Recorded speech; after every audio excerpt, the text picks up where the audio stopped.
మూసీ నది విషయంలో ఇప్పుడు మూసీ కూడా రెచ్చగొట్టి ఈరోజు మూసీ ప్రక్షాళనను అడ్డుకుంటే అందులో పురుగులు పడి చచ్చిపోతారు ఎవరైనా అడ్డుకుంటే.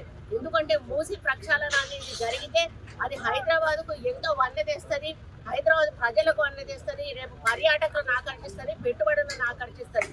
అటువంటి మూసీ ప్రక్షాళనకు పూనుకుంటే వెళ్ళి వాళ్ళని రెచ్చగొట్టి వాళ్ళతోటి మైకుల ముందట మాట్లాడించేసి వాళ్ళ పేడ్ ఛానల్స్ ఏవైతే యూట్యూబ్ ఛానల్స్ ఉన్నాయో ఒక 15-16 ఛానళ్ళని పెట్టుకొని వాటిల్లో వైరల్ చేస్తూ ఆ కార్యక్రమాన్ని చేస్తూ ఉన్నారు.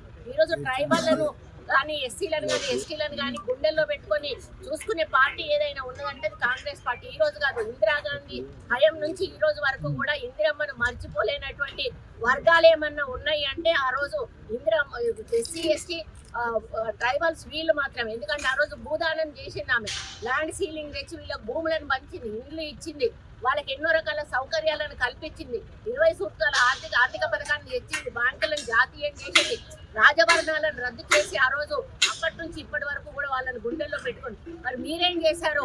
మీరు పోడు భూమిలో ఉన్నటువంటి ట్రైబల్స్ ను ఇష్టం ఉన్నట్టుగా లాఠీ చార్జీలు చేసి కనీసం పిల్ల తల్లులను అంటే పాలిచ్చే తల్లులతో సహా అమాయకులను తీసుకుపోయి మీరు జైళ్లలో పెట్టి రోజుల తరబడి పెట్టి మీరు హింసించినటువంటి మీరు ఈరోజు ట్రైబల్స్ గురించి మాట్లాడే హక్కు మీకు లేదు. ఎందుకంటే ఆ హక్కు కేవలం కాంగ్రెస్ పార్టీకి మాత్రమే ఉన్నది. ఎందుకంటే మొదటి నుంచి కూడా కడుపులో పెట్టుకొని కాపాడుకునేది మేము కాంగ్రెస్ పార్టీనే. నేను ఒక్కటే విజ్ఞప్తి చేస్తా ఉన్నా, వికారాబాద్ కలెక్టర్ విషయంలో జరిగిన దాడిలో అక్కడ ఉన్న ప్రజలను తప్పుపట్టే అవకాశం ఎక్కడా కూడా లేదు.